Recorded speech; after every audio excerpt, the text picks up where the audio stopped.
So, we had time to go back and look at some of the plays that we missed or some of the opportunities that we missed. He's not trying to change too much. He's just trying to get us to capitalize and, cash in on the opportunities that we have missed because there's a lot out there. All righty, there is Dre Jacobs talking about the bye week, not trying to change up a lot, just trying to hone down the things they have been doing and maybe take some of the things they're doing well and just kind of get those to be more efficient and effective on offense. Post-game show, Terry Ford hanging out. We're at Mount Hebron United Methodist Church in West Columbia, and we are starting our food drive for the month of November here on the game. And if you have a chance to stop by, we'd really appreciate it. 3050 Lee Park Road in West Columbia. We don't care what it is. You could be bringing a case of stuff. You could be bringing a can. We don't care. Just come and help us out as we are looking to assist folks who need this assistance right now in how things are going here in the Midlands. There are people who they don't have food. They need help. And we are here to help. We hope you can too. We'll be here till 6 today at Mount Hebron United Methodist Church in West Columbia, 3050 Lee Park Road. All right, we're getting to Texas Tech here in a minute. But first, one last thing about the offense. And the players spoke also yesterday besides Shane. Luke Doty jumped in front of the mic. Let's get cut 18 here, Cale. Here's Luke Doty talking about Furry eliminating clutter from the offense. Again, cut 18. Yeah, I think, the biggest thing is just kind of simplifying some things just to help our guys play fast, not go out there and think too much, and not that we were before, but, just kind of, shortening some things as far as play calls, whether it be, how we call them, the method that we call them, just little things like that that'll help us kind of play fast and eliminate clutter. Like I know Coach Beamer talks about all the time. We're always looking for ways to improve and eliminate clutter so that, when we step out on the field, we can play fast. Okay. So it's in what Luke just said that he tried not to say, right? He's saying, like, for example, we want to eliminate clutter. Not that we had a lot of clutter, but we do want to eliminate clutter. Now, so obviously there was some clutter in the offense, whether it's the verbiage, guys thinking and not just playing and reacting and playing fast, but, too many things going through your head. We had this issue with Marcus Satterfield a couple years ago when it came to, making it more streamlined. And you remember that happened, and all of a sudden, going to the Tennessee game, South Carolina rang a 60-burger on the Volunteers, then scored over 30 in that win at Clemson. So, again, was there too much thinking, not enough playing? Could that have been one of the problems we saw with some of the mental mistakes on the field by guys on the offense? Or maybe we've seen some of the struggles of players on the offense. They had to think too much and not just go out there and play and just be fast. Again, think less meat, play faster. And that could be not to say that's the only problem here. Shane said it, and we'll play the cut during the show. Everybody's got accountability on the failures of this offense. Sure, Mike Shule is the offensive coordinator. He's no longer the offensive coordinator. So he got let go because of the failures of the offense. But like Shane said, it goes on to Shane, it goes on to the players, it goes on to the other assistant coaches offensively. It goes when your offense is this bad, that bad splatters on everybody. It just does. So it's not just one person or one thing, but it was an entire crew on the offense that struggled. Now flipping over to A&M, we'll continue this conversation coming up next hour. Texas A&M, if you look at numbers, if you look at efficiency numbers from ESPN and Billy Connolly, the god of efficiency numbers on ESPN, Texas A&M is 5th in the country. Number 2 on offense, number 18 on defense, 63rd on special teams. Hopefully that means South Carolina can maybe pop a player or two on special teams that could help them make this a football game. Texas A&M on offense is lethal. They can run it. They can throw it. Marcel Reed's been the trigger man. They've got receivers. They've got backs. They've got a good offensive line. I mean, they've had a couple games this year where their offense hasn't been as good as it should be, like the Auburn game. Texas A&M couldn't get to 20. But then again, they put over 40 on Notre Dame. So when this offense is clicking and it's in rhythm and it's cooking, it is very difficult to stop. Very difficult to stop. So that's a thing. Defensively, we discussed it. 2 of the last 3 opponents ran the ball really well against Texas A&M. Missouri went for over 200 yards. Hardy and Roberts, their 2 backs, both went over 100. Arkansas went over 200 and averaged over 8 yards a carry against Texas A&M's run defense. Again, that in a way that should be all right. That's great, but South Carolina hasn't shown the ability with their backs to run the football anywhere near to that level all year long. So we'll see, but that is a thing to keep in the back of your head. Hour 1 of the post-game show in the books, live from Mount Hebron United Methodist Church in West Columbia, 3050 Leap Hart Road. Just help us out. Perishable food items. We will have hour 2. We will look at the college football playoff rankings that came out last night next here on the post-game show.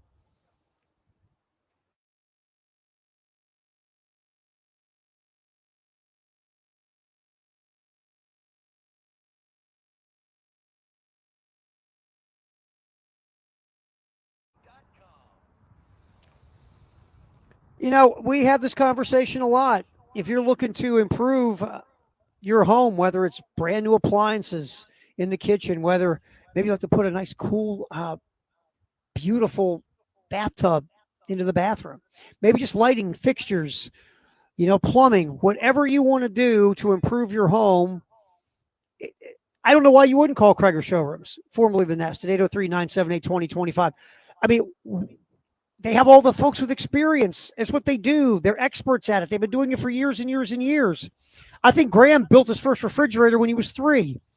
I mean, these folks know what's up. And you make that phone call at 803-978-2025, and they'll put you in touch with the expert of what you're looking to do.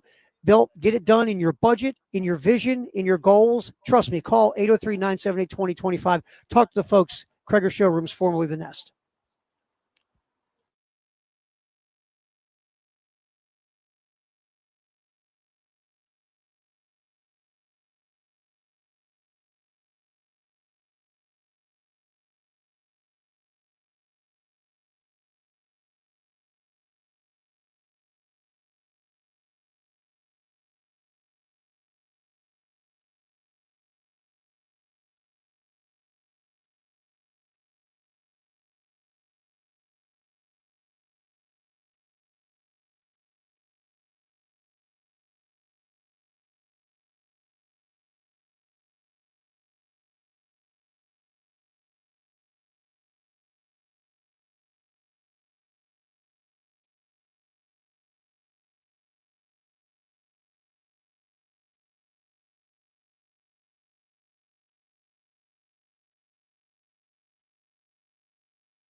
Oh, yeah. Wind victorious. Mother Nature took us out. So we're now moved inside here at Mount Hebron United Methodist Church, 3050 Leaphart Road in West Columbia. Please stop on by. Non-perishable food items. We would appreciate anything you could bring to us. As we're here till 6. Feel free. Like I said, it could be a can. It could be more than one can. It could be a case. Whatever you can do for us, we would greatly appreciate. So we are here till 6 o'clock. Again, 3050 Leaphart Road in West Columbia. And so, anyway, all righty. College football playoff. They have the rankings are out. And they're really kind of the same like they were. Not a whole lot of change. Do I agree with that? Look, I get it. I get Ohio State is going to be there because they're Ohio State, right? They are the defending national champion. They're undefeated. They've just been smoking folks all year. I understand. I do. But if we're supposed to be doing this objectively, their resume, I mean, they got to win over Texas early in the year. Okay, that's a good win to a point. Texas is number 10 in the college football playoff. But Texas has kind of been underwhelming. We thought Texas would be up there battling for the top spot with Ohio State. Texas has been overwhelming. Arch Manning has played much better lately, but, Arch Manning started off underwhelming. Texas has 2 losses.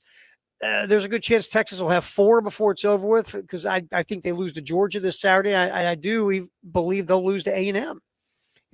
I do think the game is in Austin, but still, A&M looks like the better football team. But Texas is going to lose one of those 2 games. Indiana's got arguably the best win of the bunch, going to Eugene and beating Oregon.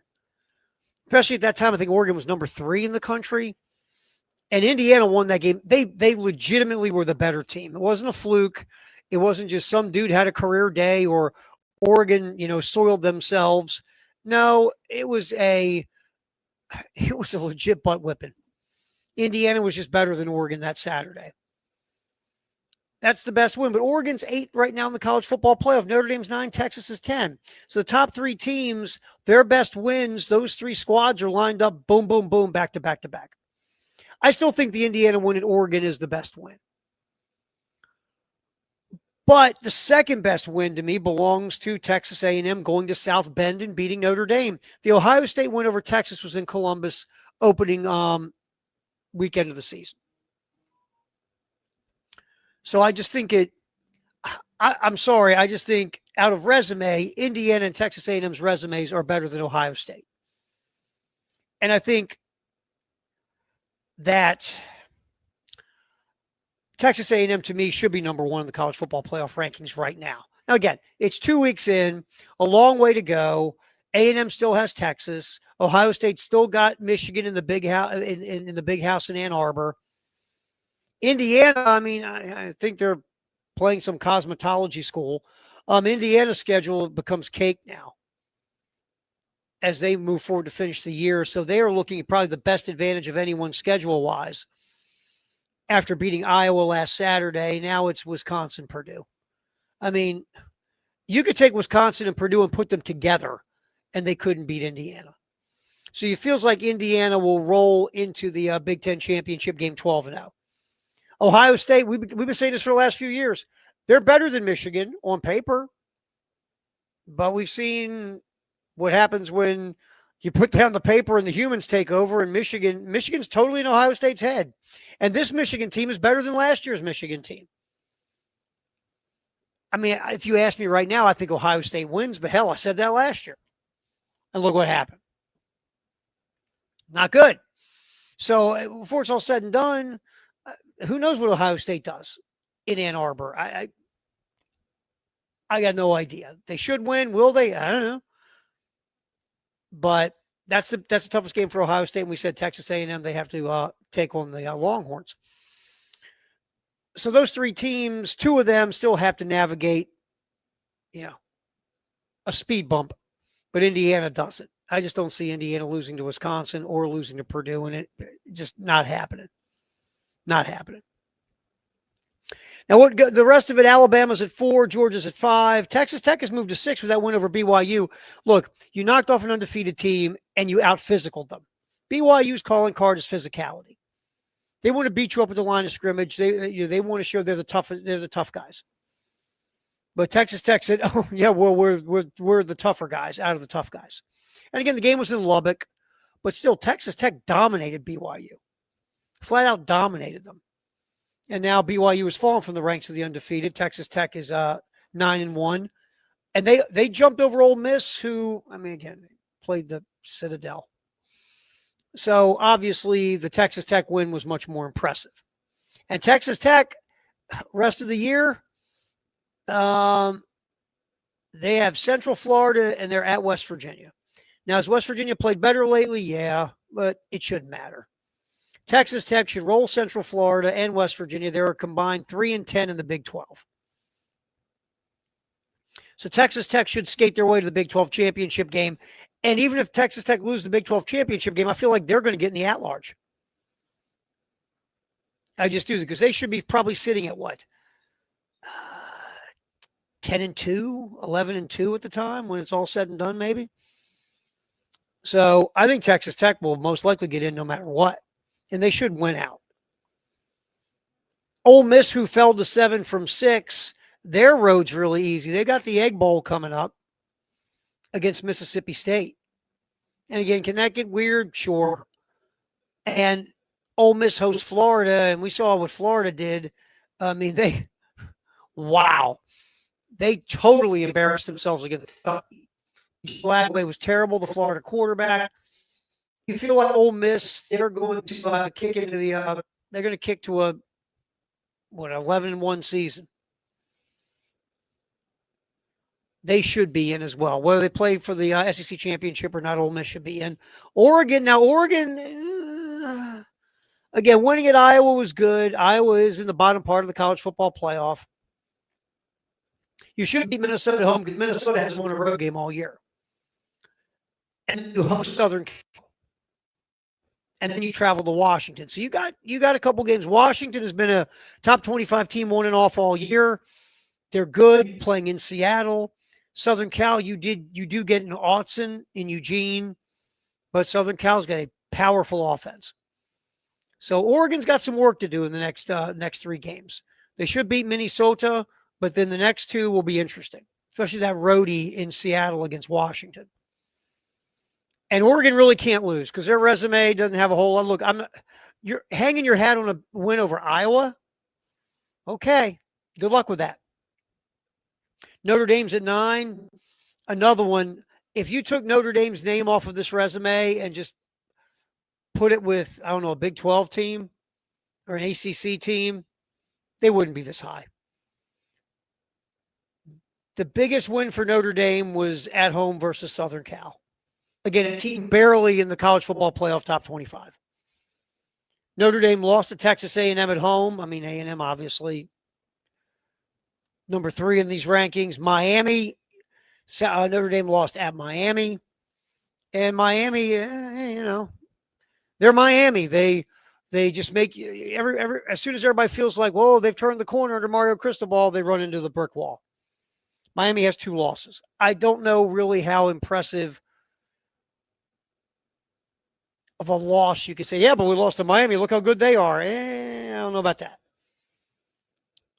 So Notre Dame, all they have left is a Pitt team that is, 22nd in the college. Pitt, if Notre Dame comes to the C game, they could lose to Pitt. An explosive offense, that's what Pitt has. Defensively, not elite by any stretch of the imagination.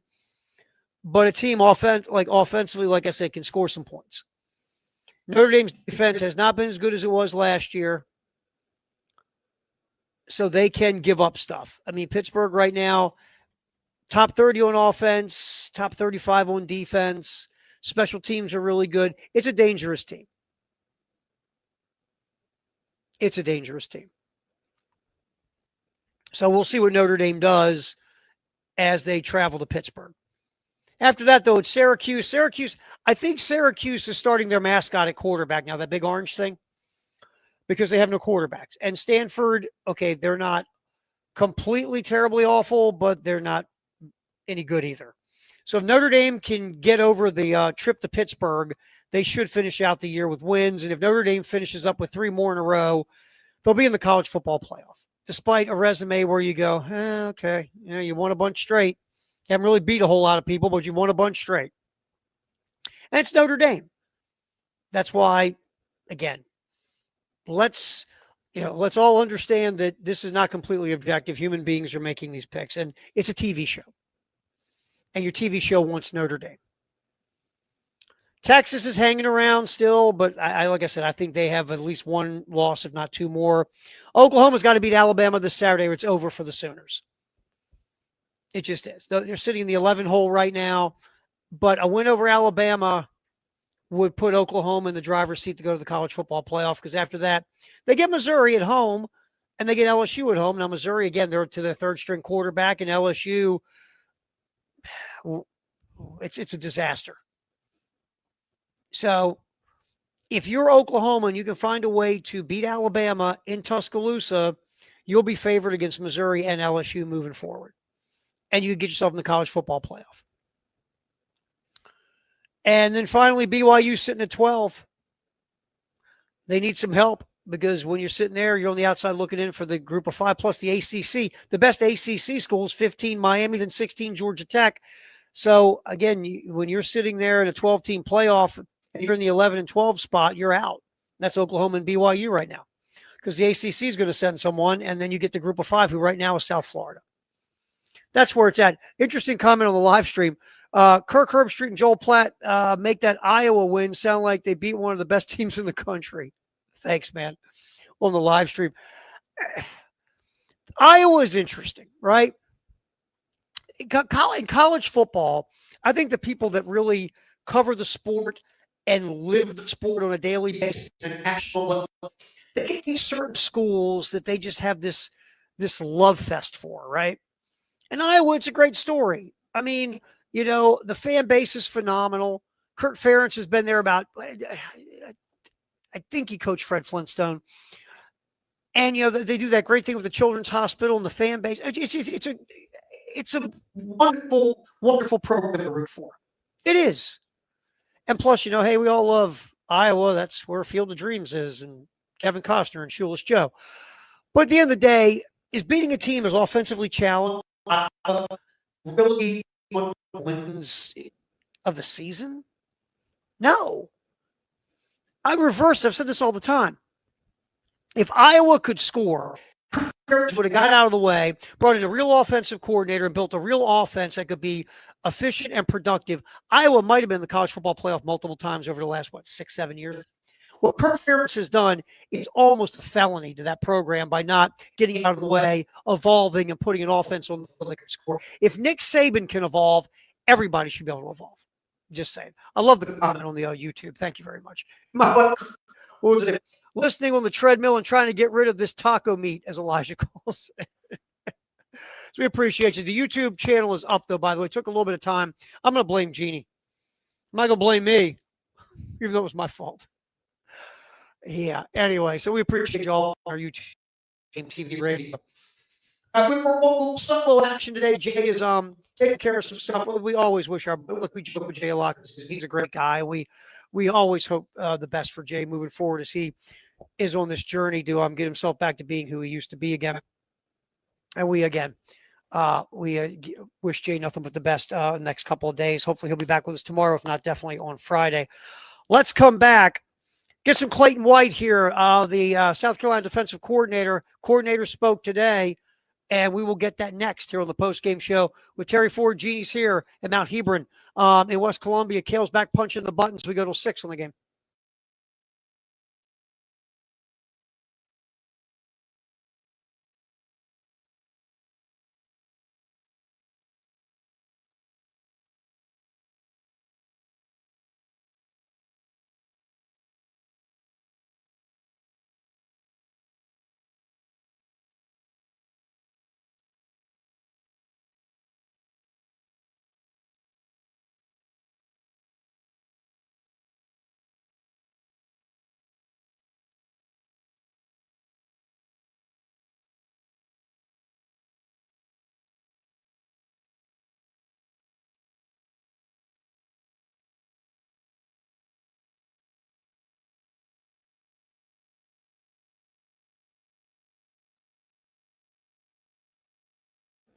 Yeah, we're old.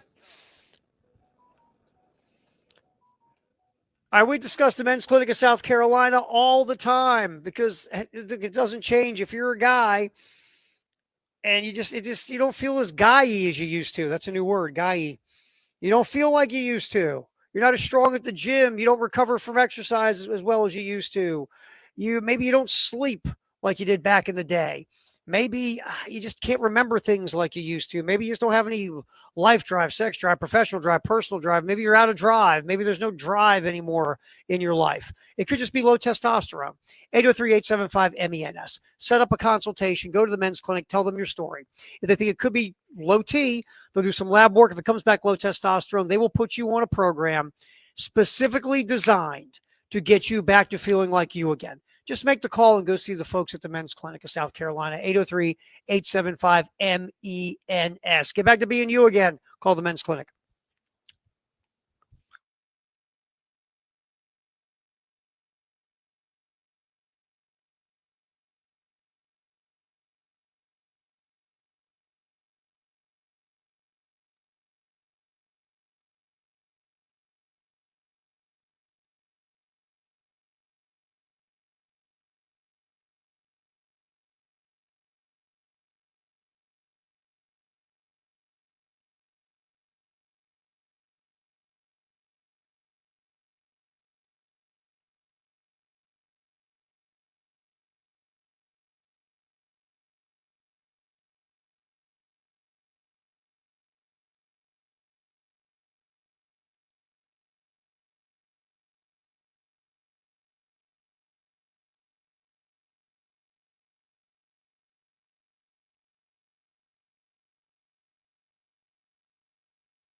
Live, Mount Hebron, United Methodist Church in West Columbia, 3050 Lee Park Road. Again, we are just collecting perishable food items to help feed folks who need the help here in the Midlands this holiday season.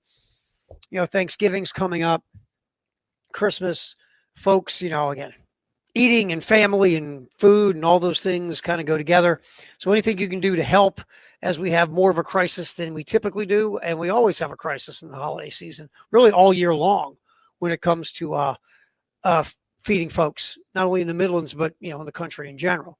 So if you could help us out, we're here till 6, again, 3050 Lee Park Road, Mount Hebron United Methodist Church in West Columbia. All right, real quick before we get back to football, tomorrow, this weekend, I'm sorry. Not this weekend, I'm sorry, Wednesday night, the Gamecock men will get back at it against Presbyterian after getting that scare against Southern Miss in overtime at CLA. Wednesday against Presbyterian, 7 o'clock tip, 6:30 pregame here on the game in Columbia, 107.5 The Game in Columbia, and also our sister station, 100.3 The Game in Myrtle Beach. Now, look, the Southern Miss win, it was a great, first of all, a win is a win. And you want to bag W's. And that's what matters, especially early in the season when you really don't know what you have, especially in this world of college basketball. And other teams really don't know what they have. I don't know what Southern Miss is going to be moving forward. Right now, they're 255th in KenPom. That's not good. But they can be a lot better team as the year goes along. Maybe they're a better basketball squad than anybody want to give them credit to start the year. A long way to go, obviously. But that was a game, when you look at Southern Miss and how they are perceived at the moment, that would have been a bad loss. Let's just be honest. But South Carolina came back. You blew a double-digit lead. You went down double digits with under 5 minutes to go, and you found a way to pull a W in overtime. And again, a win is a win. Are you going to have to play better? Sure. Both ends of the court. But one thing we've seen with South Carolina so far early in the season is they're going to jack some threes, man. They're going to play faster than they have under Lamont in the previous seasons, and they are going to fire threes, lots of them. So that it'll be a fun product. I don't know how many wins and losses we're going to see. Hopefully we see South Carolina get back to the NCAA tournament like 2 years ago, but you're going to see a lot of threes. And when you live by the three, you'll die by the three. But when you're living by the three, it's a lot of fun. Like South Carolina, the first 13 shots to get the Southern. Then only hit 3 of their next 20. It's just that's the way you go when you are shooting a high volume of threes. That's kind of the way that goes. Now you're going to need a plan B. If you're going to beat good teams consistently through the season, you're going to know to have to score in 3-point line. You just are. Right now, South Carolina is averaging the third most 3-point shot attempts in college basketball, taking almost 38 a game. And that's a lot more than last year averaged 21 a game. So many more threes this year. So far, they've made 37%, or they made 37% in the game against Southern Miss after throwing up a school record 43 threes. If you can make at least the average amount of threes, which is typically around 34%, that's great. And right now, South Carolina through 2 games is hitting 40% from deep. And they're all taking them. And Michi was phenomenal against Southern Miss. You got the good Michi, and good Michi was, really, really good.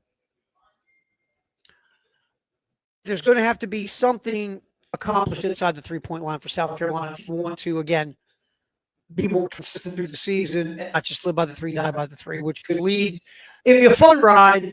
It's like that roller coaster at the amusement park. It'll be fun, but sometimes it's going to scare. It's going to scare you to death, and it's going to be creaky at times. It's going to be smooth. It's going to go up and down and all that stuff. So we'll see where this goes. But look, so far it's been a lot more fun to watch. Last year, it was not fun to watch. Not trying to be mean. I mean, Lamont didn't sit around and say, "Okay, how can we have a season that we lose a lot more games we want to, and we're not fun to watch?" Of course not. But you know what's fun is winning. When you're struggling and you're losing, and it's not the most entertaining way of losing, that makes it even worse. Look, you'd rather win ugly than lose pretty, but if you're going to lose, at least make it exciting. And this team right now is a lot more fun to watch. And hopefully they're banging a lot of W's on the way to being a lot more fun to watch.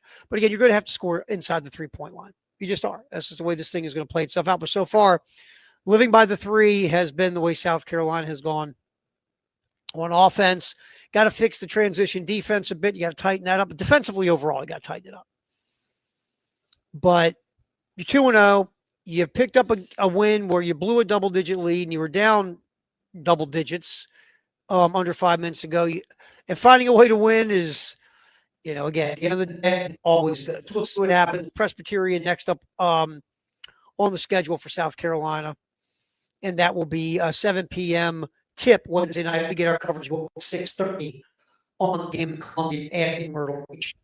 But flipping back over to South Carolina football game this weekend against Texas A&M, 7 a.m. We get it going. Our coverage. It's going to be live from the studio for the first time all year. Not at O'Hara's, not at Jay's, because 7 a.m. is really, really early. So we'll be in the studio getting you ready. 9 o'clock, we go to the network, and then a noon kick from College Station, getting you here at all. 107.5 the game of Columbia, 100.3 the game of Myrtle Beach. All right, we're going to grab a cut here real quick. And let's get Clayton White, cut 37 here, okay, on the November 13th screen. Cut 37, Clayton White talking to the media today in the coordinator's presser, discussing how you stop Texas A&M's running backs who have been really good this year. Hit it. We have to do a great job of tackling one. We have to do a great job of leveraging our gaps. The running backs, they only have 20 negative yards total as a total running back group. So the guys that touch the ball the most. So they're doing a great job of falling forward. That's how you average 5 yards a carry. Just don't fall. They're getting positive yards. So we got to find a way to get in the backfield some to get them some negative yards to knock that average down. But the talented backs that fall forward, they do a good job up front and getting the hat on the hat. But we got to do a great job of changing the math up front to try to get some TFLs and to get those numbers a little off track. All right, yeah, I mean, obviously you tackling is a huge deal in this football game. I mean, South Carolina, for the most part, has been solid in their tackling. They've had a couple games where they haven't been. And this is a game where you can't be sloppy in your tackling,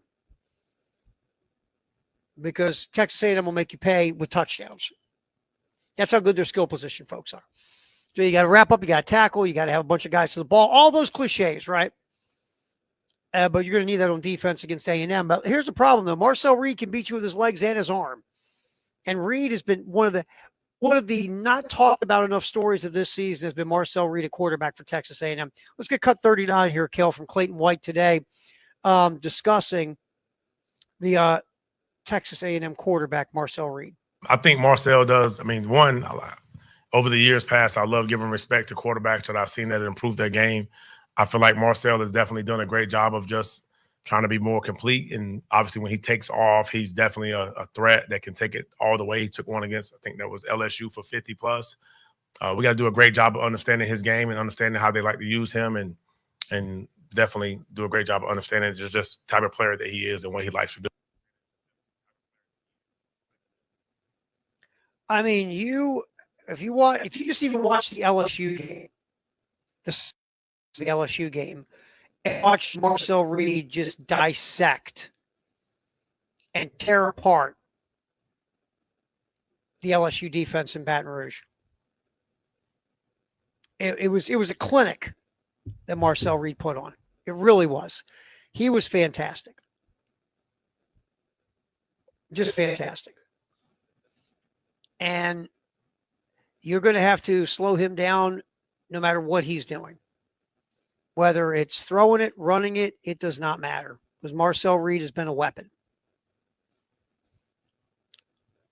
And he has not been talked about enough this year, because he has been the engine of that football team on offense all year. They got players all over the place. They are a really impressive crew. All right, Chris Clark from Gamecock Central is coming up next. He put together a really good post about the offensive coordinator situation at South Carolina. So we're going to get Chris's thoughts there, as we are broadcasting live from Mount Hebron United Methodist Church in West Columbia, 3050 Leapart Road. Please drop some perishable food items off to help us out. We would greatly, greatly appreciate that. Help the folks who are struggling to figure out where their next meal is coming from in the Midlands. Again, we are here till 6 here on the post-game show. Chris Clark next from Gamecock Central on The Game.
All right, time to check the traffic real quick. We have an accident. Left lane is blocked. I-20 eastbound at Clemson Road, exit 80. Also accidents, Bush River Road at I-26, Clemson Road near North Springs, Emmanuel Church Road at Old Barnwell Road, Farrow Road at Killian, Harbison Road at Bower Parkway, Highway 262 at I-77 at Veterans Road. We have a disabled vehicle, Juniper Springs Road at Pond Branch Road, and another accident, US 176 at Broad River Road at St. Andrews Road. Coming back, we will yap with our buddy Chris Clark from Gamecock Central about his post he put up about the offensive coordinator position at South Carolina. We got that coming up next here on the post-game show live from Mount Hebron, United Methodist Church, 3050 Leapart Road in West Columbia. Please donate some perishable food items. We would appreciate it to help out the folks who need the help.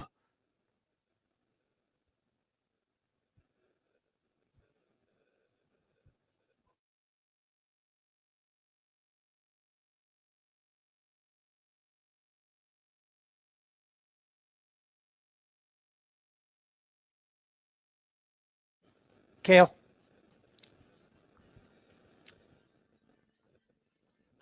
All right.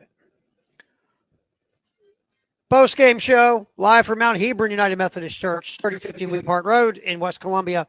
Please, any perishable food items you have, donate them. We would love any help you could give us as we are trying to help out people in the community who basically are trying to figure out where their next meal could be. So please help us out. We'll be here at 8:06, but feel free to drop off perishable food items here at Mount Hebron United Methodist Church. I got our buddy Chris Clark from Gamecock Central in here. All right, man. First of all, big props to this post you put up. It was excellent. It was eloquent. It was well written. You spelled everything right. You used all the correct punctuation. I am quite impressed with you, sir. Oh, I really appreciate that.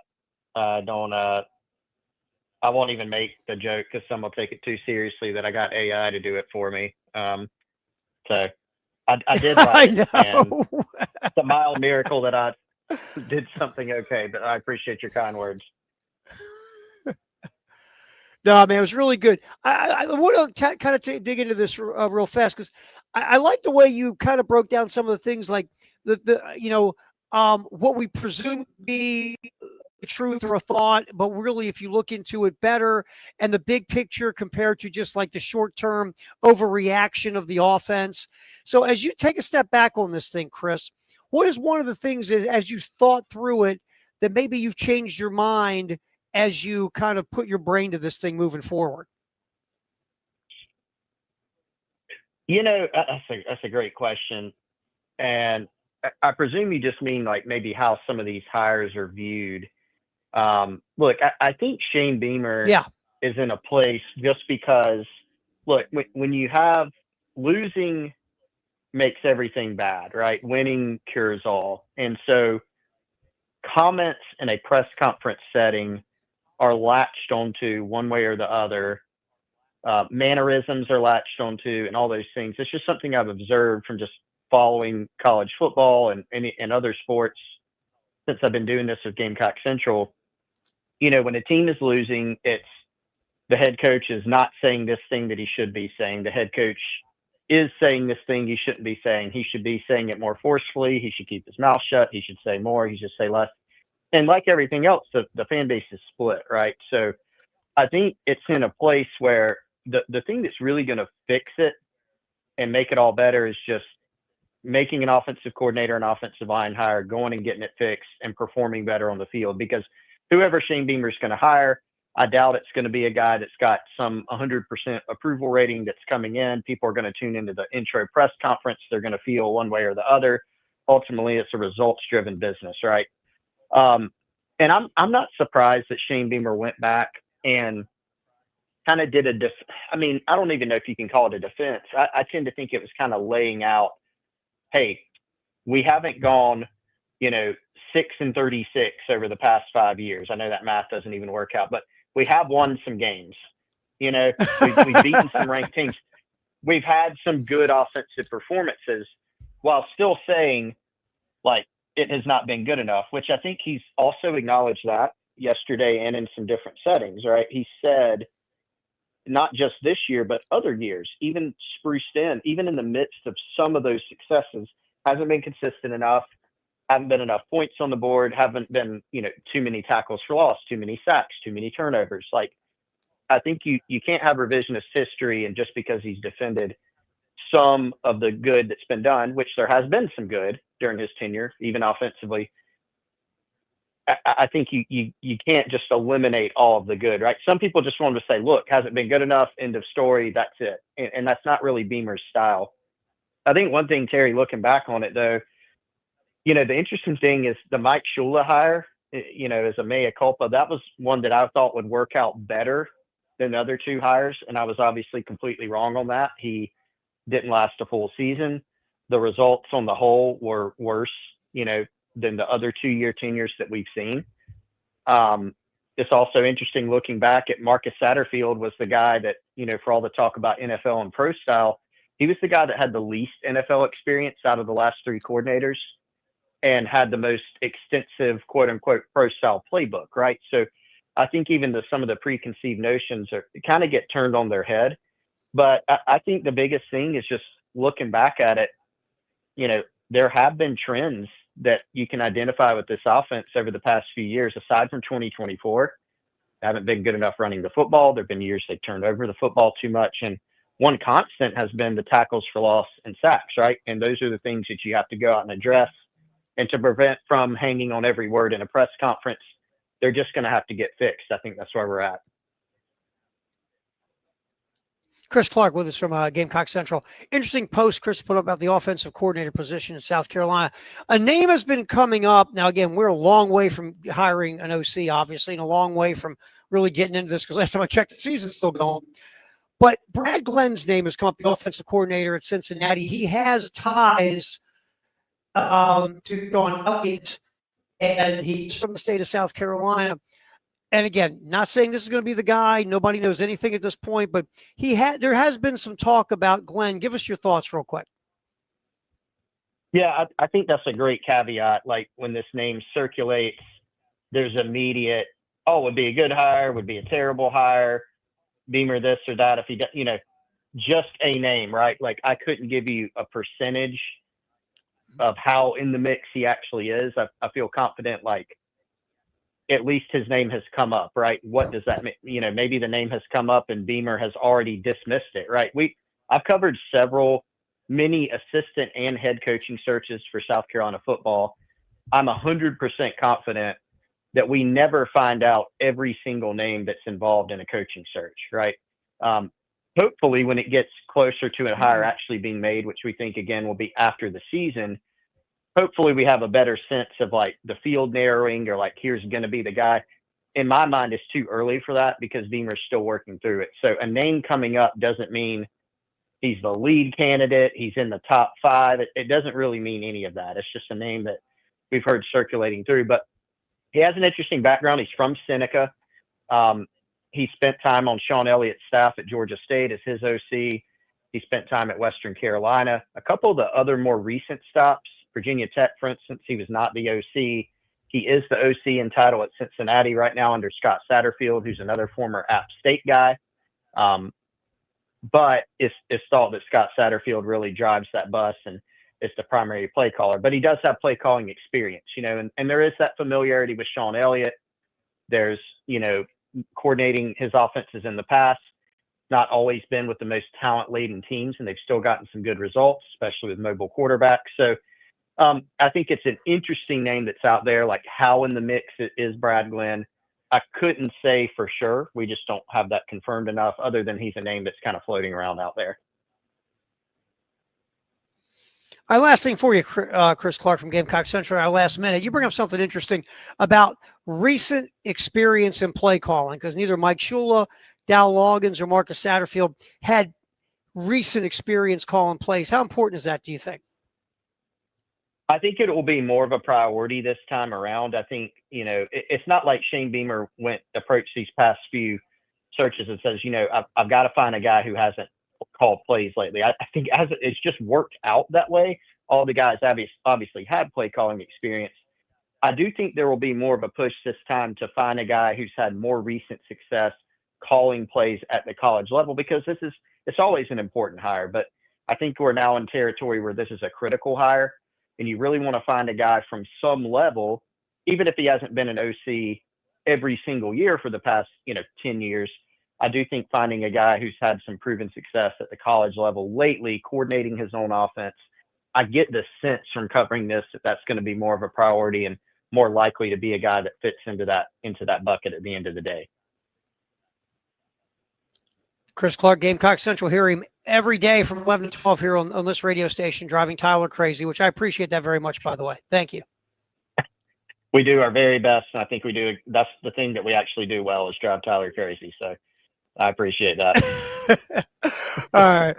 Appreciate you, Chris Clark with Wes Mitchell every day. Gamecock Central takeover hour at 11 o'clock here on the game. I missed the vault earlier. We got to get you caught up on the vault, sponsored by Purple Wave Auctions, next on the post-game show on the game.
Live from Mount Hebron, United Methodist Church, 3050 Lee Park Road in West Columbia. We are collecting perishable food items to help people in our community here in the Midlands who might need to figure out how they're going to be feeding themselves and their families. So please help us out. We're doing our food drive through November.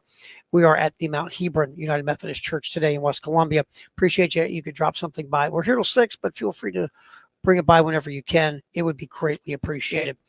All right. We did not do our vault earlier, and we can't do Jay or Nate because Jay's not here. And again, we always thinking of our buddy Jay Phillips as he is going through another step in the process to get himself back to being healthy again. So obviously, Jay is in our thoughts. Jay will be back hopefully on Friday, maybe even tomorrow. Who knows? But not with us today. All right, so let's get to the vault sponsored by Purple Wave Auctions. A couple of Miami Dolphin notes. First of all, this day in 1972, Don Shula became the first NFL coach to win 100 regular season games in 10 seasons. Basically, the first coach to average 10 wins a season through his first 10 years. It's really like Don Shula's career was interesting. Won back-to-back Super Bowls in Miami. Lost one. He lost his first one, Super Bowl III, when he coached the Colts. Lost his second Super Bowl, first one with the Dolphins to the Cowboys, then won 2 straight. I think they went to the Super Bowl 3 straight years in Miami.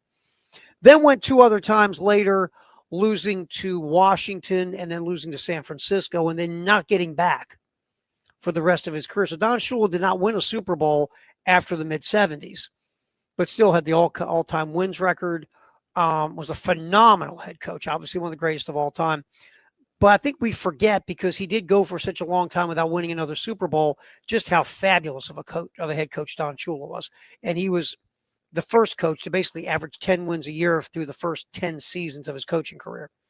Another Dolphin note, 3 years later, Dan Marino breaks Fran Tarkenton's NFL career yardage record at 47,003.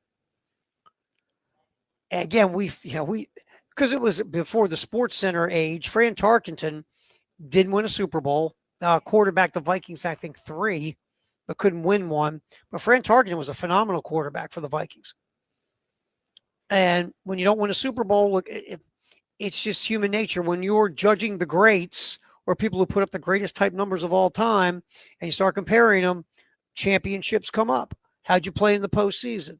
Did you play well in a Super Bowl? Did you win any Super Bowls? Things of that nature. And Fran Tarkenton went 0 for 3. So he has always been kind of looked at on a lower level than some of the other greats because of, Super Bowl lack of success. But Dan Marino breaks that record. Ironically, Dan Marino only went to 1 Super Bowl and didn't win it with the Dolphins when they got beat again by the 49ers. As we were checking the vault sponsored by Purple Wave Auctions, one more. This is 2019. Former Houston Astro pitcher Mike Fiers reveals the team secretly stole signs via camera from visiting teams. The garbage can controversy, garbage can lid controversy. Fiers pitched for that Astro team that won the World Series. And this was the thing in The Athletic when Fiers, came out and said what was up. Look, again, I will never defend the Houston Astros. You cheated, you got caught, you pay. And if people look at you differently, oh, well, you shouldn't have cheated. I have no pity for you. But Mike Fiers is no hero, man. In my neighborhood, this guy was a rat. He benefited from the cheating. He made money off the cheating. He got a World Series ring off the cheating. And then when the Astros didn't re-sign him, he decided he was going to spill his guts. It's not a hero. If a hero would have stood up in the middle of that season and said, guys, what you're doing is wrong, and I'm going to the commissioner. Of course, Mike Fiers didn't do that. Again, the Astros were very successful. Fiers wasn't going to, again, tell on everybody. And honestly, if the Astros would have re-signed Mike Fiers, Fiers never would have told the story. So Mike Fiers, people would think, oh, what a hero. No hero. No hero. My opinion, for where I'm from, Mike Fiers is just a rat. But again, this is not defending the Houston Astros. They will never get defended by me because, again, you cheat, you get caught, you pay the price. That's the way it works. All right, that's the vault sponsored by Purple Wave Auctions. 5 o'clock news coming up from Integrated Media. We'll reset the college football playoffs. We'll get some cuts there from Mac Rhodes, the college football playoff. The guy that's being forced to talk, the head of the committee this year is Mac Rhodes. We'll hear some thoughts from Rhodes on the second poll in the college football playoffs. So we'll hear from that. Also, we'll circle back, maybe get a little Clayton White or some players sound from yesterday. Players also spoke, not just Shane Beamer. So we have that coming up as well in the Integrated Media 5 o'clock news. And I will say this as well. We've got some UCLA and the Rose Bowl are fighting. And the Pittsburgh Pirates are saying, we're not trading Paul Skeens at the GM meeting. So we got all that coming up in the 5 o'clock news, sponsored by Integrated Media. That is next here on the postgame show. We're live from Mount Hebron United Methodist Church in West Columbia. Please bring some non-perishable food items. Help us out.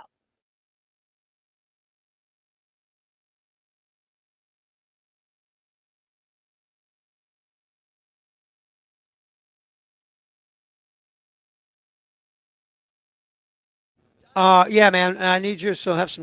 Hold on. Here we go. All right. Yeah, I'll be doing traffic. Hello. How you doing? It's been 40 years. It's been forever. I mean, Baltimore juvie, dude. Dude, I live that. How you doing, man? Great to meet you. How's it going? Mark Case. Mark, great to meet you, man.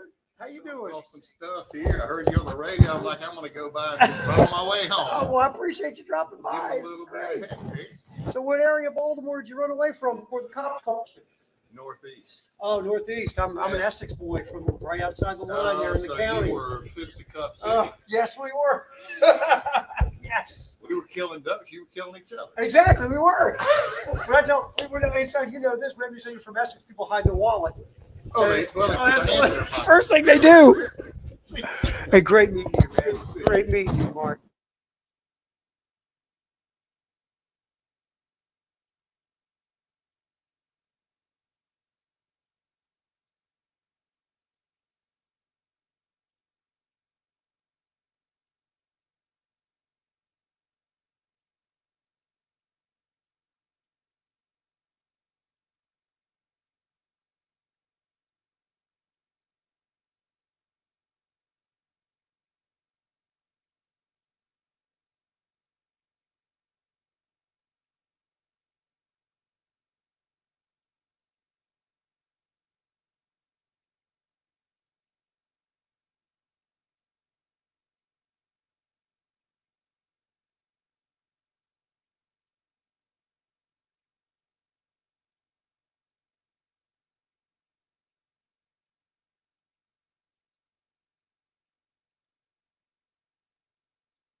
All right, checking the roads at 5 o'clock here on the game. We got some accidents to get to. In Richland, I-20 eastbound after Clemson Road, we have an accident with the left lane blocked. More accidents, Bush River Road at I-26, Emmanuel Church Road at Old Barnwell Road, also Farrow Road at Killian, Gardner's Terrace Road at US 321, also an accident there. Harbison at Bauer Parkway, Highway 262 at I-77, Veterans Road. Coming back, we got the 5 o'clock news sponsored by Integrated Media. We'll hit a bunch of different things. Obviously, some Gamecock stuff. Talking about an offensive coordinator change with some of the players. Dawn Staley, her comments about the offense after the win for the Gamecocks last night. And Mac Rhodes from the College Football Playoff Committee giving us his thoughts on the Indiana-Texas A&M debate.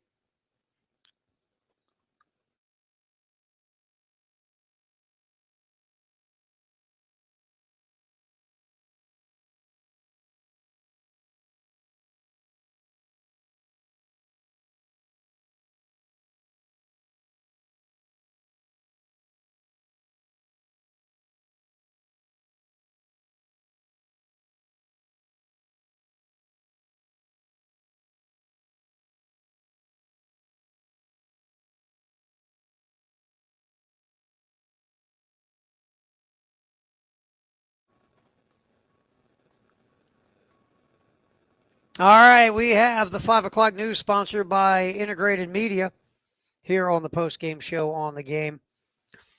Terry Ford hanging Jay. Again, we're always thinking of our buddy Jay as he goes through his journey to get himself through his health issues and getting himself back to normal. It will be a short process, but hey, we are here for him and thinking of him every step of the way. So Jay is out today, possibly out tomorrow, but I believe will definitely be back with us on Friday. All right, the 5 o'clock news sponsored by our pals Integrated Media here on the post-game show. Players talked yesterday, and a few of them talked about the change in offensive coordinator. We heard earlier in the show from Luke Doty and Dre Jacobs. Of course, Doty, the backup quarterback, Jacobs, the wide receiver. Another receiver, Nick Harbor, he discussed the common denominator when it comes to the problems of the offense. Cut 20, Cale. Here's Nick Harbor. We plus 50. Always got when we get into plus 50 and all that, we get in enemy territory. You know, we're always finding a way to fight ourselves, and that's one thing we just got to fix. Is once we get in enemy territory, we just got to keep striving. You know, get to the end goal, which is the end zone. And a lot of times, you know, we don't do that, and you know, it's always a penalty, or it's always something like this, something like that. But I feel like as an offense, you know, we all came together and we all like stated that. So, you know, we're definitely gonna fix it. I mean, Nick nailed one of the problems right there. One of the major problems is once South Carolina gets inside the opponent's 40, they just have not taken advantage of it. And the scoring opportunities, they've dried up. If you look at it, and we did this a few weeks ago, you know, again, Gamecock Central, the analytics corner, talking about trips inside the 40. South Carolina and the opponent had about the same amount. Difference was their opponent was cashing in those trips inside the 40. South Carolina wasn't. So Nick nailed it. It's a penalty, a sack, execution issues, maybe some play calling, question marks. But every time South Carolina gets inside the 40, it feels like the drive would bog down in some way, shape, or form. Again, we hope that's something. Look, Mike Furry's not going to walk in and magically sprinkle, you know, offensive fairy dust all over this thing, and all of a sudden South Carolina scoring 50. We hope it would happen, but we're just hoping the offense gets more efficient and productive on Saturday. So we'll see. But that's Nick Harbor, his thought on the number one major problem with the offense. And again, Texas A&M, if you're looking for hope for ups, first of all, Texas A&M can run on. Missouri ran for over 200 and over 6 yards a carry. Arkansas ran for way over 200 and over 8 yards a carry. South Carolina hasn't shown that kind of productivity on the ground all year, but A&M can be run on. That's a matchup. Marcel Reed has been he's been better as the year has gone along, but Marcel Reed, 6 interceptions this year. Reed also, when it comes to turnover-worthy plays, you know, Marcel Reed this season has 10 turnover-worthy plays. So maybe you can get something in the turnover battle as well. But we'll talk more about, obviously, South Carolina, Texas A&M the next few days. Gamecocks game day, getting you ready, 7 a.m. on Saturday from the studios. Noon kickoff against the Aggies right here on 107.5 The Game in Columbia and our sister station, 100.3 The Game in Myrtle Beach. All right, speaking of football, college football playoff, poll number 2 came out. Ohio State still 1, Indiana still 2, Texas A&M still 3. Talked about it 4 o'clock hour. To me, I think A&M should be 1. If you're just going by resume, total resume. Indiana right now, by a little bit, has the best win, going to Eugene to beat Oregon. And Ohio State's defending national champion. They're undefeated. But their resume isn't as good as Indiana's or A&M's, in my opinion, right now. But again, you got a long way to go to have this thing play itself out. We just had poll number 2. So, long way to go. Mac Rhodes, the chairman of the College Football Playoff Committee, cut 28, Cale, talking about the Indiana-Texas A&M debate. Yeah, one of our longer discussions in our meetings, and Indiana, gave them the edge again defensively. We talked about that last week. Certainly offensively as well. You think about Indiana's body of work and wins going at Oregon, against Oregon, at Eugene. The Iowa win. We certainly looked at, the Texas A&M win in South Bend. That's a big win for them. the win versus Missouri on the road. Committee talked a little bit about, Missouri, not the Missouri team that they've been, their third quarterback, playing their third quarterback, a true freshman. And just, Indiana found a way to find a way. And, Mendoza, down the stretch, second, rated quarterback, passing efficiency. So those were all the things that we talked about and gave Indiana the edge. That's Mac Rhodes. And look, like I said, this thing will play itself out. Indiana's got a cake schedule moving forward. We talked about this in the 4 o'clock hour. Purdue, Wisconsin. Yeah, let me say that again. Purdue and Wisconsin. So Indiana should be 12-0 going to the Big Ten championship game. Ohio State, they still have Michigan in Ann Arbor. A&M still has Texas. I believe that game is in Austin because last year, if my memory serves me, which it really doesn't anymore, I believe the game last year was in College Station. So A&M's got to go on the road and beat Texas. Ohio State's got to go on the road to beat Michigan, and Indiana's got to beat Purdue and Wisconsin. Anyway, so also in the college football playoff, Texas Tech with that win over BYU jumped Ole Miss by a spot. Ole Miss is still firmly in the college football playoff at number 7. And Ole Miss, they've just got Mississippi State to deal with in the Egg Bowl. And besides that, off the top of my head, I might have to look it up because the top of my head, again, doesn't work as well as it used to. Ole Miss also in the college football playoff. They have, I'm blanking, and my internet went out. So I'll get it back. I will. I promise. And we'll get it together. So Ole Miss has got an easy road to get either the SEC championship game or the college football playoff. Alabama's still got to beat Oklahoma. Bama's sitting in the 4 hole. Georgia's got Texas and Georgia Tech. So we'll see where that goes as well. But Indiana, Ole Miss have some really, and even Texas Tech. Texas Tech's road is pretty easy moving forward here as well. That's the latest on the college football playoff. All right. Dawn Staley and her women last night. The score looks like, wow, what a whooping.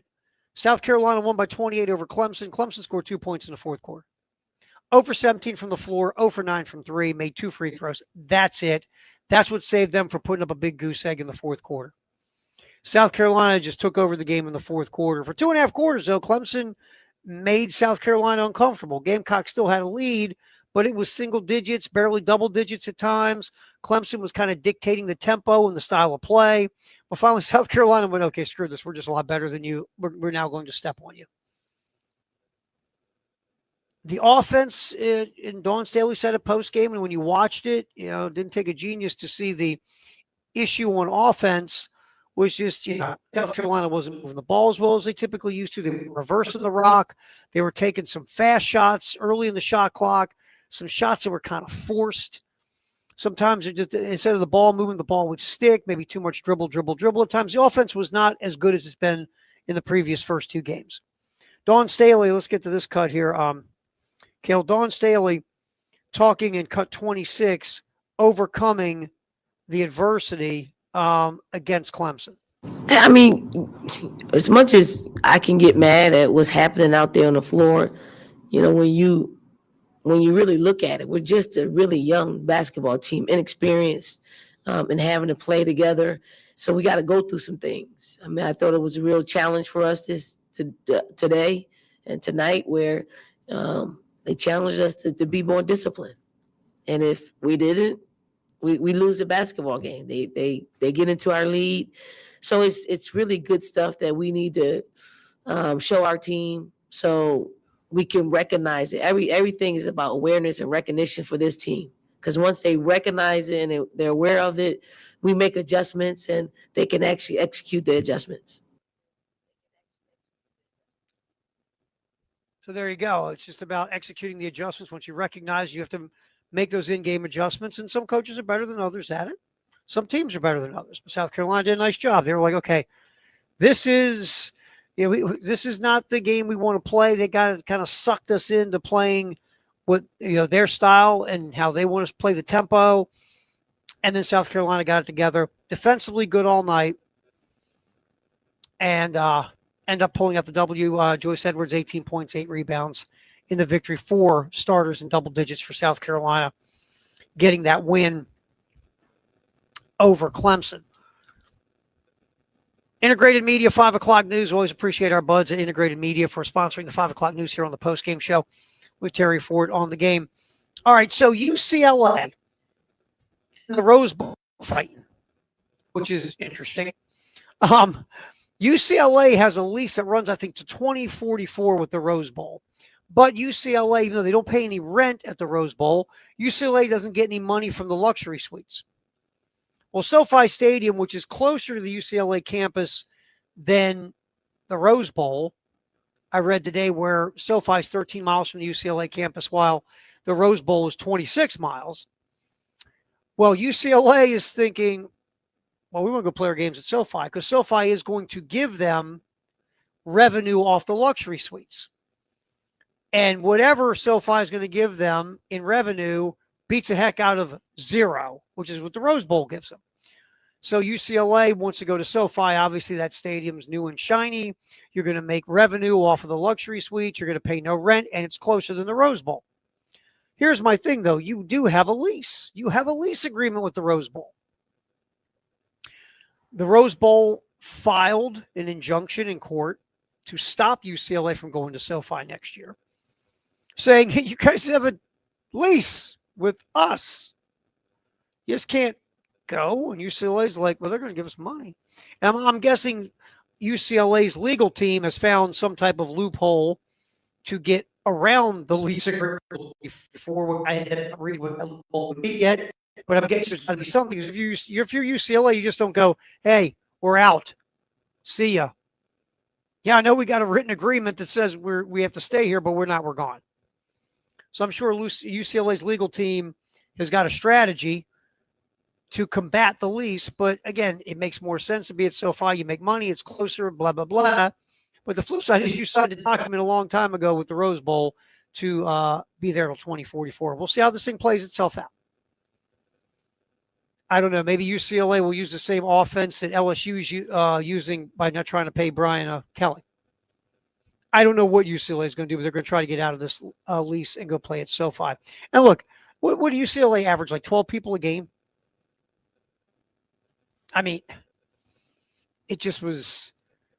And every week you saw the shot somebody put on social media. Crowd at the Rose Bowl again. Has been pretty underwhelming for a long time for the most part.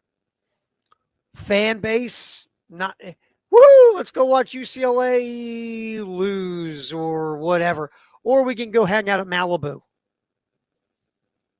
Not a tough choice. So UCLA football, look, a lot of people have said this, that UCLA football is a sleeping giant with all the high school football talent in the state of California. The resources you should have as UCLA being in media market number 2, and UCLA is just kind of tripped over itself for a long time.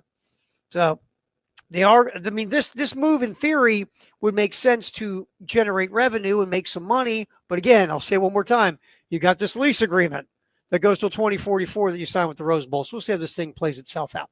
That's the 5 o'clock news from our pals at Integrated Media. Up next, Elijah Campbell, who was at the coordinator pressers today. We'll talk about what Clayton White and Joe D had to say and the fact that interim offensive coordinator Mike Furry was not there. We'll get into that with Elijah next on our Gamecock Notebook here on the postgame show. Terry Ford hanging out at Mount Hebron United Methodist Church. Please bring by some perishable food items if you can. We would appreciate anything to help feed the folks in the Midlands. Come back, talk to Elijah next on the game.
All right, we are cracking open the Gamecock Notebook here on the post-game show live from Mount Hebron United Methodist Church, 3050 Lee Park Road in West Columbia. Please bring by some perishable food items. We would appreciate that. Anything, a can, a case, whatever you can do.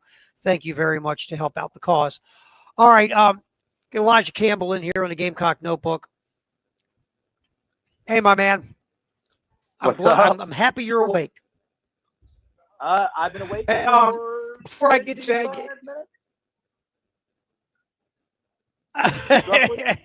minutes. Me too. Maybe? We're been for about 45 minutes. You what? I've been taking a nap since 3. Anyway, so we had a man drop by, Mark Case, stop up here at Mount Hebron, because he's from Baltimore like I am. We want to stop in and say hey. So we had a little talk because, we are part of the brotherhood. I told him, I said, well, I'm from Essex, right outside the city. He's like, oh, yeah, you're the guys that beat up each other and stole stuff. So we have a reputation. Just, I mean, he did say that, yes, for assault and thievery, I'm so proud. It should say, welcome to Essex. You're about to get beat up and get your stuff stolen. But anyway, he did say, let me tell you how much he. But he did say he loves listening to you in the morning, and he wanted me to let you know that, sir. Oh, well, I appreciate that. What a dude. Yep. So that's right. And again, you have to appreciate it. He's from Baltimore because he'll beat you up and steal stuff from you. Well, I'll tell so you anyway. All right. So that's right. That's right. All right. So today, and I asked Lulu earlier, and I'll bring this up to you too, Lulu Kesson from the Greenville News. We had her on at 3:30, and I'll ask you the same question. On a scale of prize for you that we did not hear from Mike Furry, the interim offensive coordinator. I'm about an 8. I think I'm an 8 in terms of shock that we did not hear from Mike Furry. Mostly because that's the one person I think people want to hear from. With all due respect to Clayton, Clayton's a good person to talk to. I love getting to ask him questions and pick his brain. And Jody Camillus is always a good quote. But I think the thing that we want to hear is the new play caller going into Saturday. Look, your season's on the line, essentially. You want to get bowl eligible, you got to win this game. And you got to do something that you haven't done all year. And that's score more than 22 points on offense. I think that's going to be required to beat this Texas A&M team because they can score. That is a fantastic offense. It's really the story of this game is season survival and doing so with a coach now who is calling plays in his first SEC game, right? That's really the story and the intrigue of this game. And the fact that he wasn't talking today, I found to be awfully surprising and a little disappointing. Elijah Campbell hanging out with us from the early game. Also goes out and covers our pressers for us here on the Game Network. Here on the post-game show, Terry Ford hanging out with you up until 6 at Mount Hebron United Methodist Church, 3050 Lee Park Road in West Columbia. Please bring perishable food items as we have started our Feed the Midlands Hunger campaign for the month of November. All right, so a couple things that are interesting when you start to study Texas A&M. One is 2 of the last 3 opponents of the Aggies ran up and down the field on them in the run game. Arkansas averaged 8 yards a carry. Missouri had 2 backs go over 100 yards. Now, the Arkansas game was close. The Missouri game wasn't. But there is a pattern here lately that you can run on Texas A&M. The problem is, Elijah, is that South Carolina has not shown the ability to run on anyone this year. Do you think because you have a new play caller and a new offensive coordinator, maybe South Carolina is going to change up some things in the run game to exploit this weakness? I really don't, honestly. I think maybe the biggest thing between Missouri and Arkansas is that they have naturally built in really good run games. And because Arkansas has gone for over 200 yards on a few teams this year.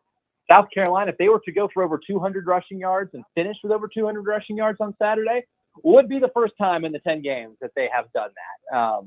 And that's, as we know, that's Missouri's thing, right? Outside zone, stretch plays, bouncing the ball to the outside, having Ahmad Hardy and Jamal Roberts kind of find little creases in that zone blocking scheme. And and exploit it and break tackles. South Carolina just hasn't really done that. And the big thing for Arkansas too was Taylon Green had a lot of those rushing yards, and according to Pro Football Focus, gained at least. Now this does not count for the yardage she got sacked and lost, but gained 132 yards scrambling in that game.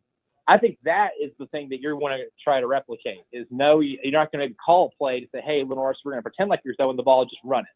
But I do have a hunch that they're going to get into this game and say, "Hey, look, we can't sit back in the pocket and try to go through reads 1, 2, 3, 4, and 5. It is probably maybe one read. Okay, nope, time to bail."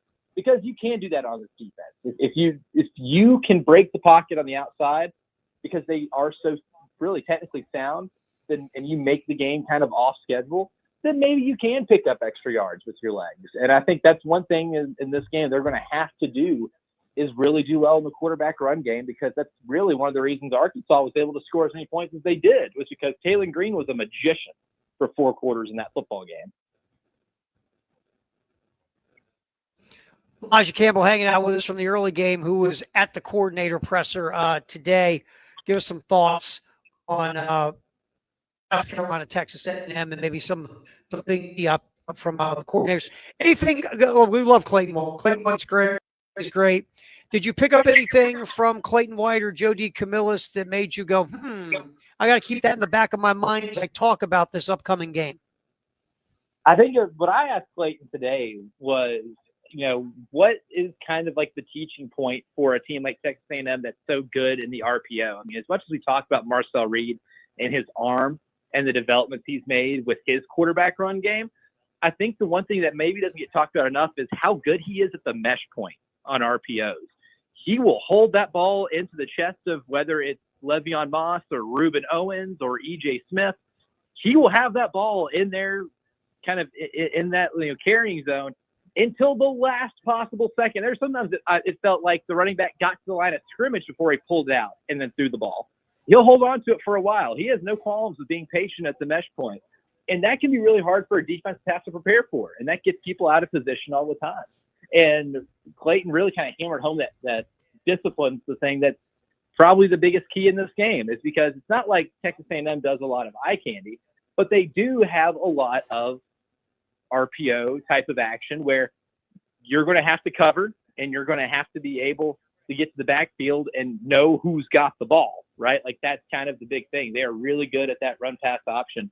And if you're not disciplined and they're not doing a lot of the fundamental stuff, they're going to be in for a long day. And that's even before you get to some of the more other fundamental stuff like tackling, because they break a lot of tackles. A&M, a lot like Missouri, has running backs who break a lot of tackles. I'm eager to see what the availability report is going to be like, to see if Le'Veon Moss plays, because he's an absolute game changer at running back. Reuben Owens is good enough, but Moss is an absolute game changer. And both those dudes at the same time, those guys have a pretty lethal running game. And that's kind of what makes the whole RPO thing work, along with Marcel Reed playing as well as he has this year.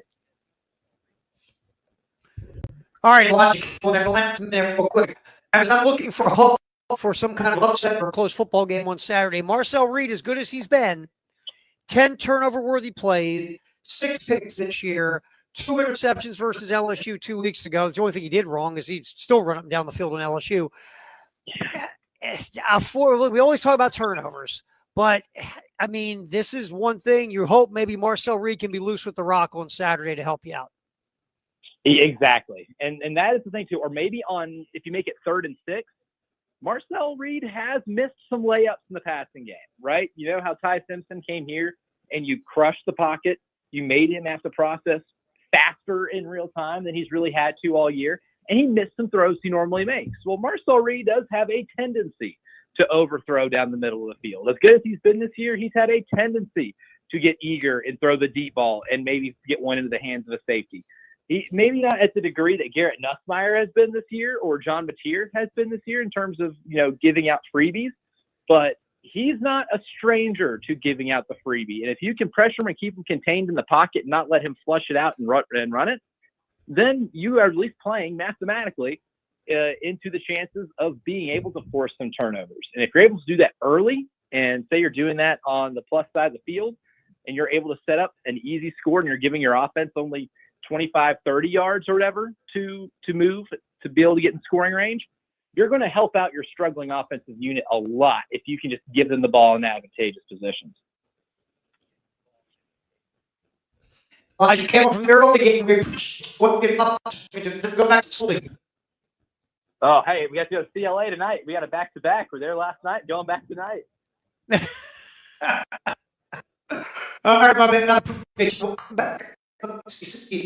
And you're on Hebron, part of Columbia. And we're going to talk to the ref next.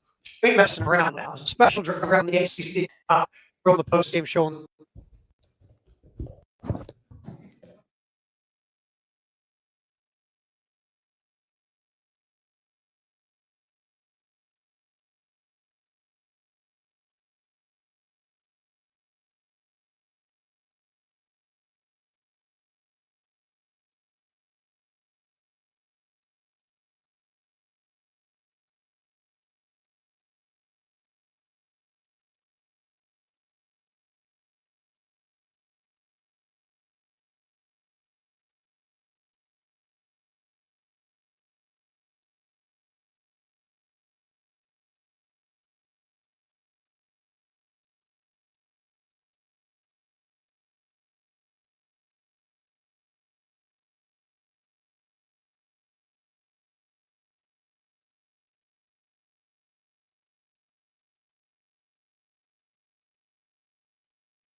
All right, let you know what's happening. Some accidents around the Midlands. Left lane is blocked still. I-20 eastbound at Clemson Road.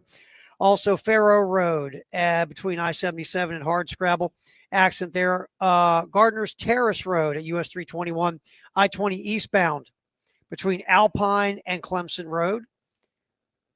So those are your accidents. So you navigate those areas. And obviously we have our construction that we always have that drives us crazy. I-126 between Hugie and I-26. I-26 between Bush River Road, exit 108A, and Old Sandy Run Road, exit 125. And I-20 between I-26, exit 64 and 65. We will come back.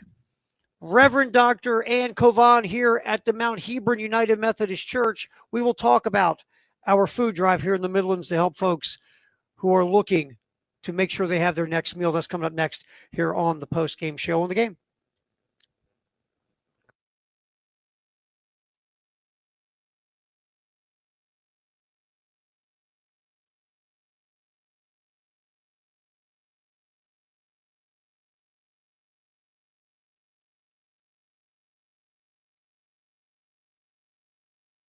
CC, we'll start it here in West Columbia here in just a second for Mount Hebron United Methodist Church.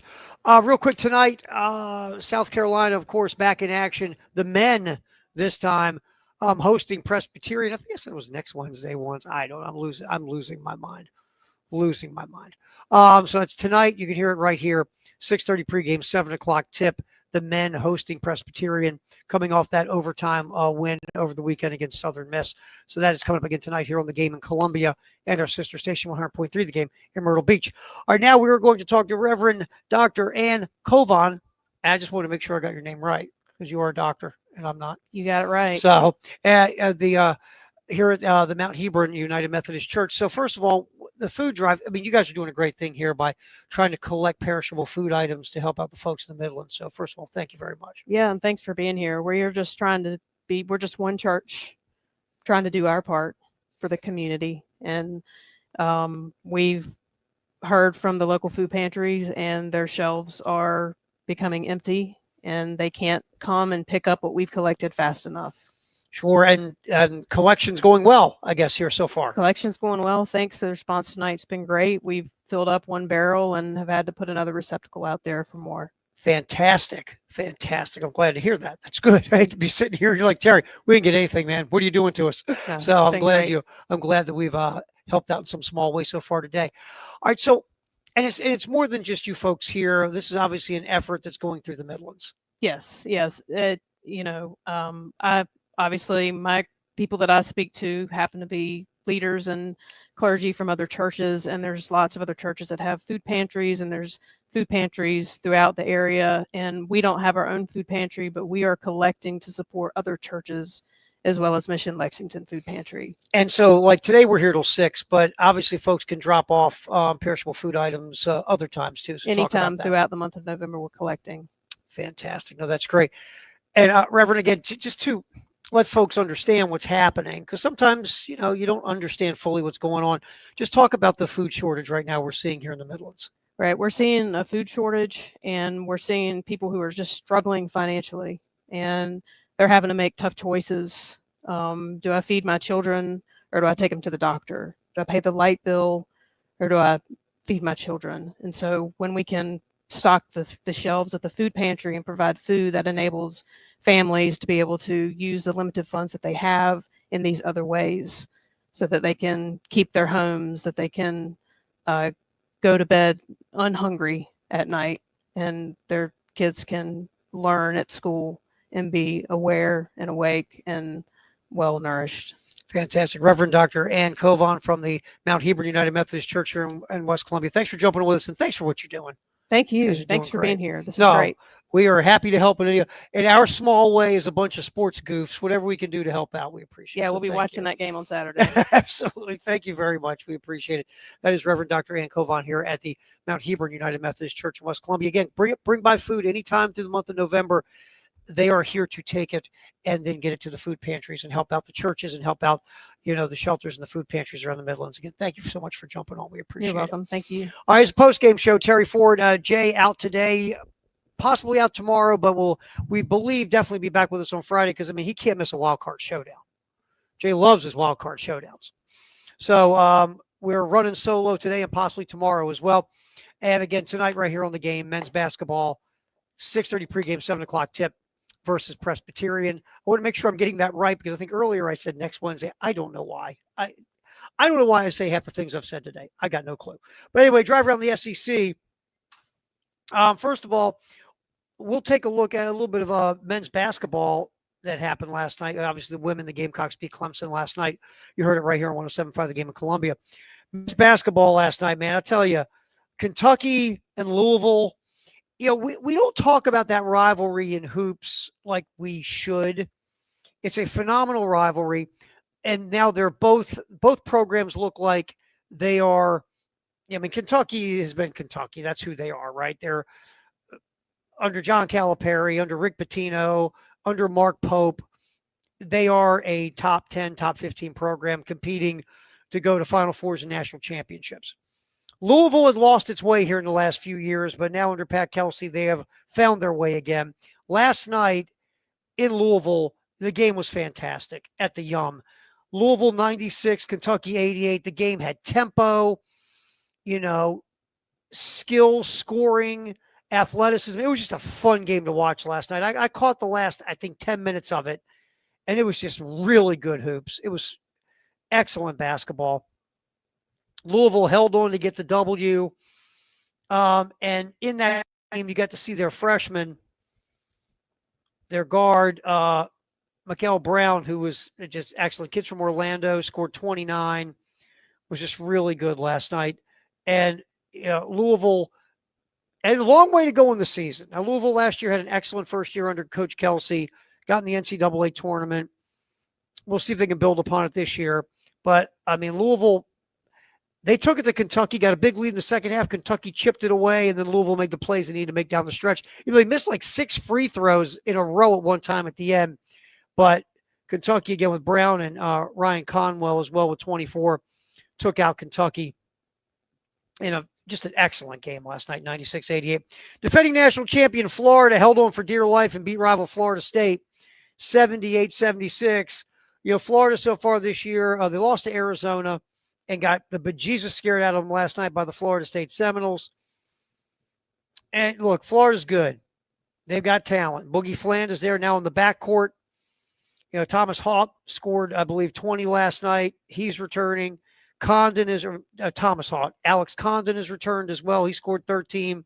So Florida's got if the backcourt can gel with Boogie Fland and with Lee, Florida can get back to do damage in the postseason. They have talent. Do I think they'll repeat? No, but they can be a factor as this year moves on if the backcourt can stabilize and get itself together.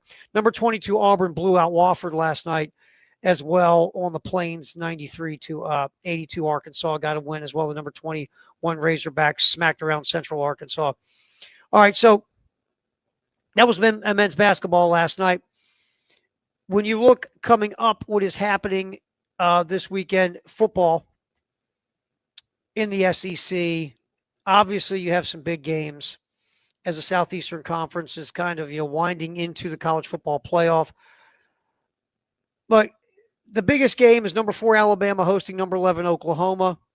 Alabama has just, after that loss to Florida State, Alabama, to their credit, got it together. And they've been besides Texas A&M, Alabama's been the best team in the SEC. And if they do beat Oklahoma, then you have Auburn, and that's not even going to be a tough game. And Alabama, it feels like if you get through the Sooners, after that, you should be able to finish up with W's and get yourself to the SEC championship game in theory, because Eastern Illinois is not going to beat you either.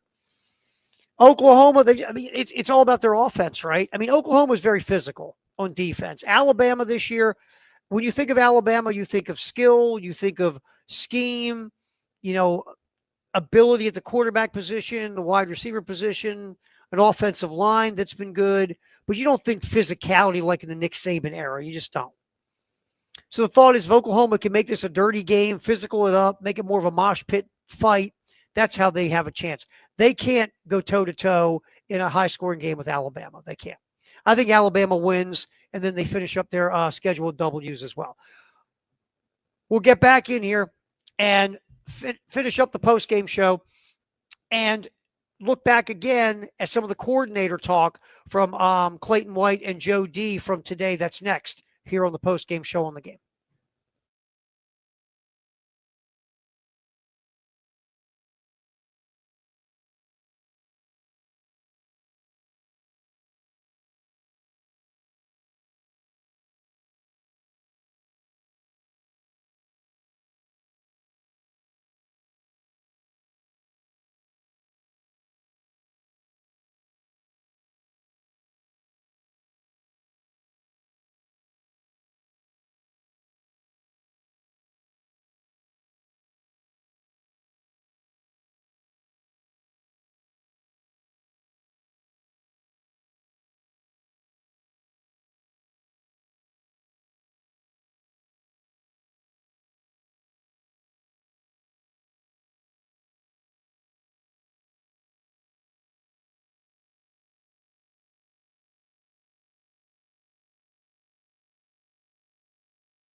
Post-game show live from Mount Hebron United Methodist Church in West Columbia, 3050 Park Road. And thank you. If you came out today and dropped off some perishable food items, seriously, thank you very much. We just talked to Reverend Dr. Ann Kovan. She said that folks have been stopping out all day. They filled the barrels. Thank you very much. Appreciate that a lot. So as we wrap it up, we can't do Jay versus the internet because Jay's not here. We're rooting for our buddy Jay to be back by Friday. But yeah, Jay's not here, so we can't do Jay versus the internet without Jay. So let's grab some cuts from today. The coordinators were talking to the media. No Mike Furry, by the way. Did not surprise me. You know, if you think about it, Texas A&M doesn't know what's coming with the interim offensive coordinator, and you want Furry not to talk and let him concentrate on what he's doing and let Texas A&M just be guessing what could be coming. I get it. But Joe D., Camillus, and Clayton White talked to the media. Let's get some Joe D. Camillus here real quick, Kale. Let's get, first of all, cut 41. Look, Texas A&M's got some return guys. That old KC Concepcion, he'll take it to the house on you. You got to be very careful with your coverage units against Texas A&M. And here's Joe D. Camillus, cut 41. Kale, talk about the impact guys the Aggies have on special teams. That's a good question. I would say Mo Brown, obviously, that's 2 years in a row where I think if they had a special teams player of the year around the SEC, he'd be damn close to being that guy. I can tell you that much. He's done a really good job from that standpoint. Explosive player that's hard to deal with. And talking to other clubs, it's a problem for him. I think Colin Bryant's had a really good year for us. Veteran that's come in, and done a good job for us there. Brady's done some good things for us. Eric Rice is a guy that, as a walk-on has done some really good things. And then, Nick Harbor having his role both as a kickoff returner and then also on punt coverage has done some good things. So, there's a lot of guys. I could sit up here and talk about the whole team, but I think those are the guys that kind of pop in my head first and foremost. Okay, and I thought Jody was talking about A&M's impact guys. Obviously, there's Jody Camillus talking about South Carolina's impact guys on special teams. Mo Brown has been a special teams demon the last couple of years. Nick Harbor is a gunner on special teams. Nick gets at it on teams. There's no doubt.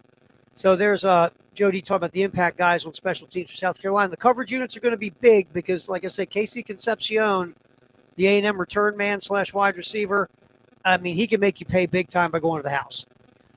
Real quick, before we get out of here, here is Joe D. talking about Mike Furry, the interim offensive coordinator, the energy Furry brings. Here's Joe D. Yeah, it's, Mike's no different really now than he was before, in my opinion. You know what I mean? I think it's unfortunate when something like that happens, but Mike's handled it like a pro that he is, and I think he'll be a good addition for us for sure. Look, Mike has energy. We've heard about Shane was talking about Furry in practice, saying, hey, okay, how many downs do we have to get this first down? Oh, we got 2 more. We only need 1, coach. Just Furry's, he has energy. I know we've had him on our shows here on the game. The guy brings energy. They talk about the press conferences. He'll come in and say something to the media. You guys are quiet. Come on, let's get some energy in here. Mike Furry is that kind of guy. And I'm not saying that's why Mike Shula failed. A lot of offensive coordinators can be more laid back or cerebral or whatever the case. But, sometimes when you're struggling and scuffling and things aren't working, a guy with some juice to the room can make a difference just in the whole attitude and feels or whatever the case, if nothing else, to get you pumped up and excited. Now, is that going to translate into being a more productive offense? I don't know, but it can't hurt at this point. Nothing can hurt at this point. You got one of the worst offenses in the country. So just maybe Furry's attitude and excitement can help jumpstart something. And obviously, looking at this playbook and like Shane Beamer said yesterday, adding a couple things, taking out a couple things, maybe they can just kind of focus on the things they're doing really well and start basic and less thinking and just more playing and doing and running. So I think that's – and look, enthusiasm's a great thing. No one's going to sit here and say it's not. And if somebody comes in, they're enthusiastic, they're happy, they can't wait to get to work, they're rolling up their sleeves, they're positive, they're making it fun, that sometimes can be a spark. We'll see, because, again, you still got to execute. You got to beat the guy in front of you. You have to, limit your mistakes. All those things still have to be done. You got to win at the line of scrimmage, your offensive line, but maybe a guy with some enthusiasm and attitude and a little bit of swagger to him and some positivity, who knows? That might be something that can help on Saturday. Hey, if you stop by Mount Hebron United Methodist Church today, thank you so much for the perishable food items. Seriously, we greatly, greatly, greatly appreciate you helping out. And this is going on the entire month of November, so please, if you didn't come by today, that's okay. Come on by tomorrow, the day after, the day after, the day after. And it's going on all over the Midlands as well. Jeannie, great work. Kale back in the studio. David Dare helping out. Elijah waking up. Lulu jumping on. Chris Clark. Just thank all of you for helping us out today. We'll be back tomorrow at the post-game show from 3 to 6 back in studio right here on the game. Carolina basketball, 6:30 pregame, 7 o'clock tip tonight. The men hosting Presbyterian coming up on the game. See ya.